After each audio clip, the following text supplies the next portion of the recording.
soldier during the War of Independence. They took care of the people who got hurt, and this is, we can say that the connection with the village of Abu Ghosh already started that time. Now, how can you tell the difference between an Arabic village and a Jewish village? You noticed or not yet? So first of all, if you look at the buildings, usually the Jewish people, they building like it's Europe, what actually make no sense in the Middle East. So when you see a lot of those red roof with the tiles, this is usually Jewish because they came from Europe and this is how they're building. Although in the Middle East it's much more sense to have a flat roof because not that much snow or rain, and the roof is actually can be very useful for many things. Something else, it's of course by the number of mosques that you see in the village. And if you're really not sure, there's another way to know. It's that you look above in the roof of the houses. In almost every house in Israel, you have a white water heater. I don't know if you noticed that. We use solar panel to heat the water. Inversely, it saves around 30% of our energy. So it's very good. And in Arabic villages, you're gonna have the white water heater, but you're also gonna have a black water tank. This is like 90% of the cases, not 100%, but usually it's like this. So if you only see the white water heater, it's Jewish, and if you also see a black water tank, it's Arabic. It's gonna be a neighborhood, a village, a city, it doesn't matter. So let's say if you look now to the right, you don't see black water tank, so it's all Jewish. Even if you look now to the right, you see the church with the golden top. This is the area of En Karem. Over here we have the Church of the Visitation, where Mary visits her cousin, the mother of John the Baptist, while she's pregnant, Elisheva, and Elizabeth. Elisheva, it's more biblical, so Elizabeth. So they are meeting here while they are pregnant, and this is why we have churches here today. It was actually a village in the time of Jesus, a Jewish village, and today it's a part of Jerusalem.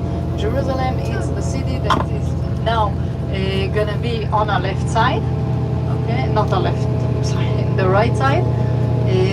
So what we see on the left side is all kind of Jewish city that is outside of Jerusalem, like the neighborhoods outside. Now in front of us you can see the cemetery of Givat Shaul. This is the new cemetery of Jerusalem. Today the people of Jerusalem been buried here. We're gonna talk this through history. Usually people been buried in Mountain of Olives. Over there you have the big Jewish cemetery. But today Mountain of Olives it's quite full. So this is why the new cemetery is right here in the exit of the city. In Judaism you're not allowed to bury it inside the city because the body is something that is impure, and this why you always want to be buried outside the city. Now we're going under a bridge. This is the new train who's doing Jerusalem Tel Aviv in 30 minutes. Not working on Saturday, of course, because it's Shabbat, but it's working during the week. And we're actually already in the area of Jerusalem. So all the buildings that you see now above us and to the side, they're all neighborhoods of Jerusalem. We mentioned 900,000 people living in Jerusalem. 40% of the population is actually Arabic in Jerusalem. A lot of Arab, especially in the east of Jerusalem, and we're going to see the difference between the east and the west of Jerusalem. And around 10% of the population is ultra-Orthodox, very religious Jews.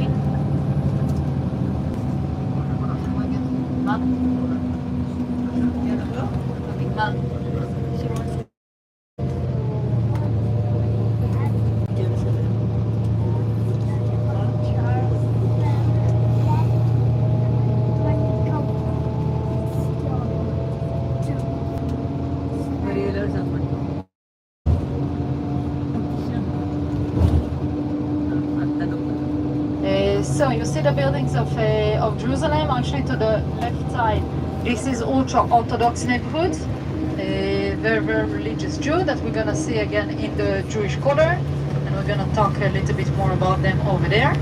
Now the one wearing black. In the right side, this is the high-tech park a lot of offices of high-tech. They try to get a little bit of money and work into Jerusalem, and this is why the area of Har Chotzvim is the high-tech park, not far away from the exit. That way a lot of people that do not work in Jerusalem can come and work here as well. Now one of the nice things about Jerusalem, when we are driving now in Jerusalem, you can see that one of the differences between Jerusalem and Tel Aviv is that we have a law, actually it's a British law that's continuing today, that all the buildings in Jerusalem must be covered in the Jerusalem stone, in the local stone. It's limestone, and this is what gives a little bit of unity to all the buildings. So I'm not saying that necessarily built with the local stone, like in the old city where everything is built because it's ancient buildings, but they must all be covered. So this is what you see again to the right and to the left side. They're both actually ultra-Orthodox neighborhood. And another law that was passed by the British is that Jerusalem needs to be built on the hills, and the valley is going to remain green areas. So today there are more parks in the valleys. What little bit not make everything only buildings. And it's very nice to see it as well. You can see the valleys and the buildings on the hills on the other side.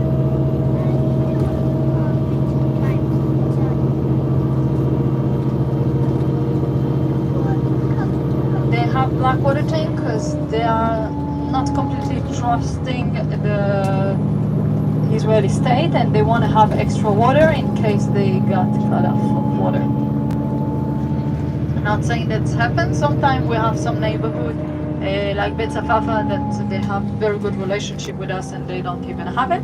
Now it was a ultra-Orthodox neighborhood, but now if you look to the left you will see an Arabic neighborhood, so you can see the buildings, but also you can see the black water tank above the roof. Okay, you see them very clearly now. Just to have extra water in case of need. And all the construction that you see, it's road, but also they building other light train, like they're doing in Tel Aviv. It's happening everywhere now, in Jerusalem and Tel Aviv as well.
Guys, it's nice that now we're in the west of Jerusalem, and it's important to me that you see the west of Jerusalem, and when we're going to see the east of Jerusalem, you're going to see again different.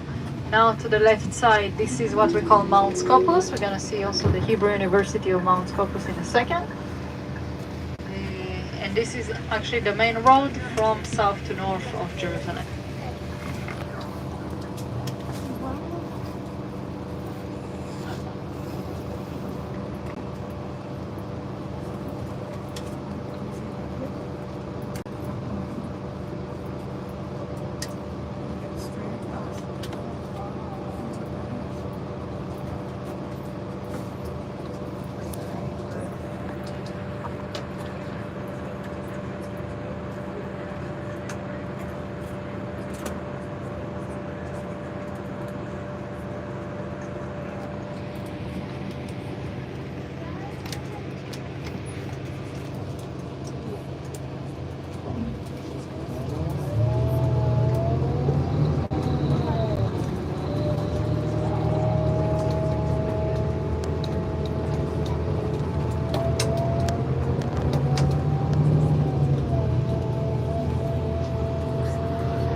Guys, look to the right. You can see the most beautiful city in the world.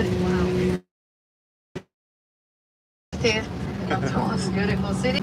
And we're gonna stop here in a few seconds. That's where we can make some picture. And we're gonna do a small introduction to this beauty.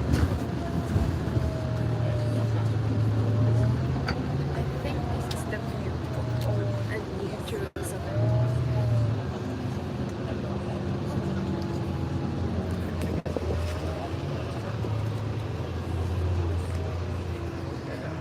It's nice to go there and then attempt from them.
This is Jerusalem.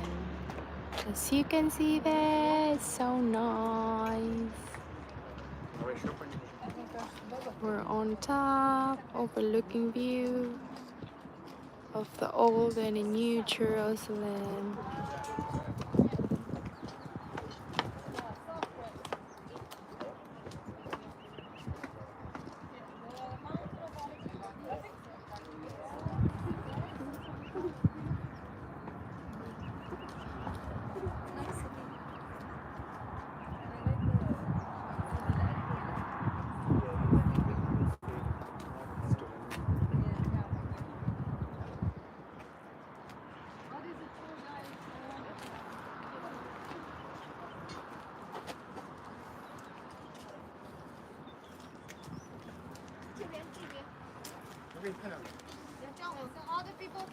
我给你们俩的照一个，我先给你，这里可以看。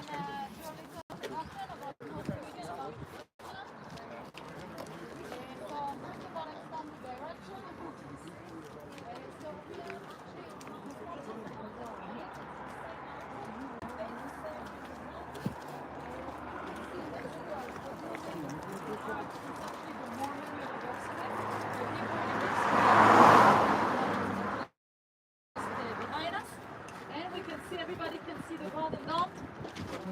I hope so. This is Temple Mountain, or the Dome of the Rock. Inside this dome there is a rock. And this rock is the most important place in the Jewish world and the third important place in the Muslim world. According to the Jewish belief, from this rock the world was created. And also Abraham came here with Isaac to sacrifice him, and was the holy arch in the first temple, and was the holy of the holiness in the second temple. According to the Muslim tradition, over here came Muhammad during his night journey with this very nice vehicle. You see a Burak, and he come here. impart El Burak down, going from this stone to the heavens. Now definitely going to talk to God, to Allah, about how many prayer need to do a Muslim every day. And it said that Allah told him every Muslim need to pray 100 times a day.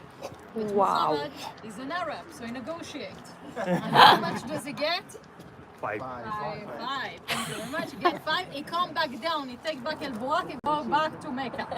Okay, so dear. this is the story. And it said that he arrived to Jerusalem. It said to Al-Aqsa. Al-Aqsa is the place in the edge. But actually, the mosque that we see here exists already in the 7th century. So Al-Aqsa was always Jerusalem. Now Jerusalem actually don't start in this golden dome. It starts in the south of it. It's kind of hard to see it. If I take with the ramparts of Jerusalem, I see it to the left side. Then we have the slope going down. This is where Jerusalem starts. It's called the city of David today. This is the ancient Jerusalem. We mentioned that Jerusalem was created 4,000 years ago by the Jebusian. Now, why did Jebusian decide to build a city on the slope and not on top of the mountain? Or on top of our mountain, that's even better, because it's the highest mountain in Jerusalem. So, why did they decide to create the city here? What do you think? Water. Exactly, there's water. Inside there is the Gihon spring. It's actually the biggest spring in all the area of Jerusalem mountains. So the spring is starting there, and this is why they start the city over here. And it was not in the time of King Solomon when he's building the temple. Now the ramparts that we see today, they're actually very new. They're only 500 years old. So for us, for Jerusalem, it's new. It was built by Suleiman the Magnificent during the Ottoman Empire time. Okay, so this is the rampart. Now you can see actually the entire east rampart. We see one edge to the left side. You can even see the Golden Gate in the middle where Jesus came into the city and is blocked today. And you can see also the other part to the right side. You can see the angle. So you can see exactly how big is the old city, because you can multiply it to 4. How big do you think it is? Just the wall? It's around a kilometer. So old city, everything you're gonna do, it's 1 square kilometer. We're gonna walk much more, don't worry, because we're not going straight. But you can see how the old city. Now let's talk a little bit about what else we see. So everybody can see the Golden Dome. If I look at the Golden Dome, I take to the left, I see a great dome. This is the Mosque of Al-Aqsa. We have the mosque where you pray, and you have the Golden Dome, it's the holy place. Now from the Golden Dome, I take back to the Golden Dome, I take right and straight up, I see a white dome. This is the Hurba synagogue. It's where we're going to start our day in the Jewish quarter. Okay, it's the heart of the Jewish quarter. Behind the Hurba synagogue, we will have a pointy dome. This is Mount Zion, pointy dome with the tower next to it. This is the Dormition Church, where Mary fell asleep forever. Let's go back to the Hurba synagogue and then take to the right, and I see 2 grey domes. This is the Holy Sepulchre. So you can see Jerusalem is a city of domes with all the religion inside of it. So we have the Holy Sepulchre, we have the Hurba synagogue, we have of course the Mosque of Al-Aqsa. Behind the Holy Sepulchre, I have the big square building, a little bit brownish. This is the King David Hotel, the most prestigious hotel in Israel that was exploded already in 1946 during, let's call it the war against the British by the military organization of the Jewish people. Next to it I have if I take more to our side from the YMCA toward us, I see a heptagon building. This is the Rockefeller Museum, the archaeology museum that was built in the time of the British and today still being used as an archaeology museum. What else do we see? We can see a little bit of the Muslim cemetery just outside of the ramparts, and we're going to see the Jewish cemetery on the other side. So what I see here, it's south and a little bit west. And you would be able to see the difference between west and Jerusalem. Everything we see here is Jerusalem. Okay? When I say old city, it's the Ottoman Jerusalem. It was inside the rampart. It what was Jerusalem in 1850. Okay? Everything that we see else is normal. Do you have any questions? So I guess the main takeaway is next time we should negotiate for 95% off, which is what Mohammed did. When you're shopping Yeah. the old city or any other Arabic place, if it's not written, usually the price not written, negotiate. That's good. But you know, actually, it's I joke about Muhammad, but Abraham also negotiated in the Old Testament when he tried to save the how you call it, the saint of Sodom. He said how many righteous men should be in Sodom. So God started and he get him down to one. It's come back. So last picture, we're going. We're gonna start in Mount Zion.